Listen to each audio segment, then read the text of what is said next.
હજી ઉમળે tomato ketchup. તો પેલા આપણે ટમેટા કાપી લીધા છે. હવે તપેલામાં એડ કરશું. એમાં લસણ, આદુ, ડુંગળી મિક્સ કરી દઉં. લાલ કરવા માટે બીટ નાખશું. હલાવીને થોડીક વાર માટે ઢાંકી દેશું. એક ખાયડી રસો લેવું.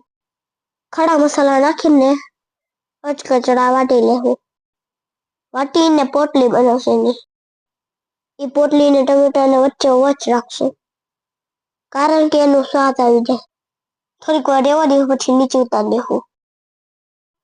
હવે ઠંડુ થવા રાખશું. ઠંડુ થઈ જાય એમાંથી પોટલીનો રસ કાઢી લેવું. ખડે મસાલાનો સ્વાદ આવી જાય. હવે મિક્સરમાં પીસી લેશું. પીસાઈ ગયો, હવે ગાળી લેવું. એમાં સંચર, કાશ્મીરી મરચું, 2 કપ ખાંડ મિક્સ કરી વિનેગર નાખશું.